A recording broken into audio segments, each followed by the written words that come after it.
I've watched it 4 times over now, just to make sure I wasn't missing anything. I've not been this torn about a trailer in a long time. Normally I can sniff out the bad from the good, but this one is a true head-scratcher. I'm a member of Generation X, so 1994's The Crow starring the late Brandon Lee is something of sacred ground for me.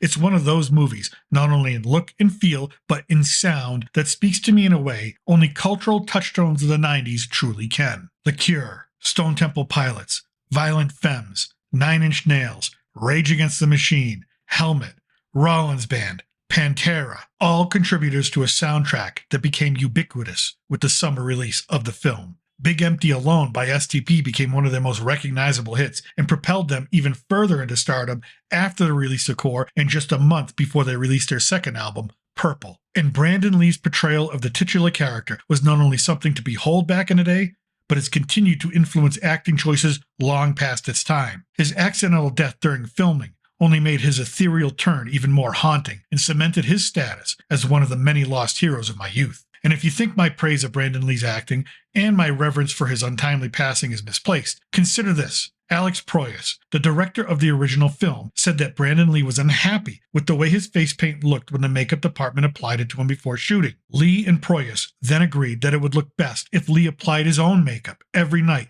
before going to bed, so that when he woke up, his face paint would naturally look more worn out. Remind you of another great comic book turn, an equally tragic loss?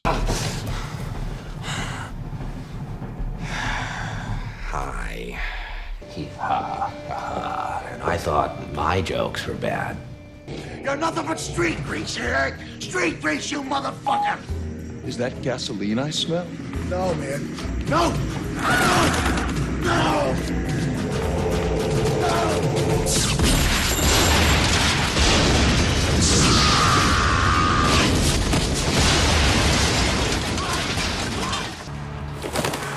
Gentlemen!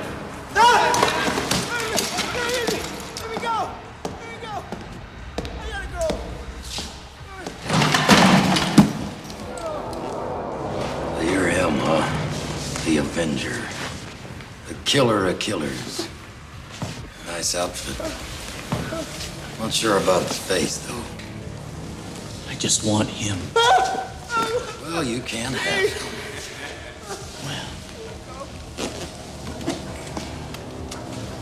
I see you have made your decision. Now let's see you enforce it. In comparison, Bill Skarsgard's Crow looks more like Jared Leto. What do we have here? By erasing my mind. Okay, honey. And we all know how that one turned out. But in the end, it boils down to this. The Crow has lasted in the memories of so many because of its incredibly strong narrative. Beneath the iconic visuals, the city landscape, the impeccable fight choreography and stunt work, and masterful delivery of dialogue lies the essence of any great film. Solid storytelling. I do not perceive the same fidelity to character development from watching this new trailer that basically shows me practically the entire movie narrative in a 3-minute clip. I get the ultraviolence, I get the emphasis on aesthetic, and I get the more modern Blade Runner tone in an effort to update the film. I just don't get the same sense of any focus on telling a story, which is where my indecision about being excited for this film actually comes from. But then again, it's just a trailer, and Heath Ledger's Joker reveal got the same indecision from general audiences that I have now. And no, I'm not saying this is the next Dark Knight, but what I am saying is that if there is a compelling arc, as there was with Brandon Lee's version, this film could be a wild ride and a solid offering at the box office. Otherwise, it will simply be just an echo of a better era of filmmaking long since past. Let me know what you think in the comment section below. Are you excited for this film? Did you like the trailer and the reveal of this modern day Crow? And do you think this is a film that should have been remade in the first place or just left alone to rest as a true relic of the 90s? And if you like this video, please consider subscribing and hitting that like button. I appreciate you for listening. As always, I am your reluctant gringo. And from south of the border, salute and a huevo.